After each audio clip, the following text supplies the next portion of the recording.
front four, though not one of football's biggest nor most heralded, was exceptionally quick, aggressive, and effective. Defensive end Ike Lassiter had another solid season, along with rugged Dan Birdwell, All-AFL Tom Keating, and mustachioed Ben Davidson. Carlton Oates was in support. What the highlight films of the day omitted was a wild streak that made Oakland's front four the Hells Angels of football. We had a reputation of being a bunch of thugs, ex-convicts, who knows how bad thought of us. 28-yard line, here's a flag, and there's Ben Davidson being jumped on by one of the Chiefs. Holy Toledo, it's a free-for-all. That's dirty. It's not dirty. You happened to be laying there when we had to get to that position, and we had to step on you to get there. Ben would hit the quarterback while he was getting in the car with his girlfriend after the ball game. That was not a late hit to Ben. He'd hit a referee if he got in the way and just, you laugh, you know. The Raiders' favorite target was New York's Joe Namath. Joe was nice to hit. He grunted real good when you hit him hard. I love to hear that sound on a quarterback. While Lassiter broke Namath's cheekbone, Davidson got his licks in as well. Ben hits him, and he hits him so hard that in those days the goalpost was up on the goal line. He whacks him and knocks him right into the goalpost. I thought the guy was dead. So that next year in '67, we go to play him, and they station a referee behind the quarterback, and he starts yelling, "Lay off."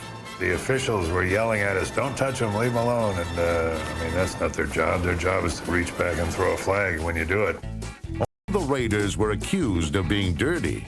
There was no denying the uncleanliness of number 53, Dan Birdwell, whose suspect grooming habits were worsened by an experimental medication.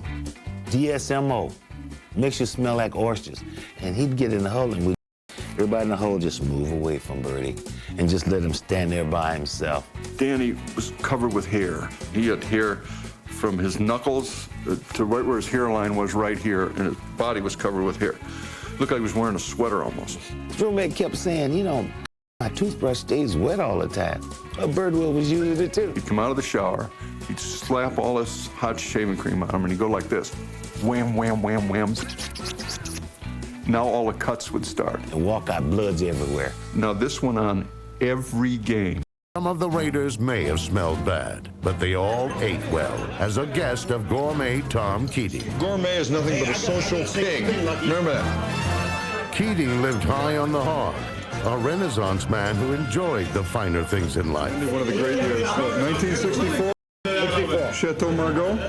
Yes, Tom Keating, gourmet cook, wine collector. One night there were 7 people in attendance, and we had 17 bottles of wine. And we started out with champagne, and Tom had a perfect bottle of wine for each course. Just a diverse group of guys, but once we came together, serious business, we were going to play that game and win it. In 1967, the Raiders' defense set a record with 67 sacks and helped lead Oakland to Super Bowl II.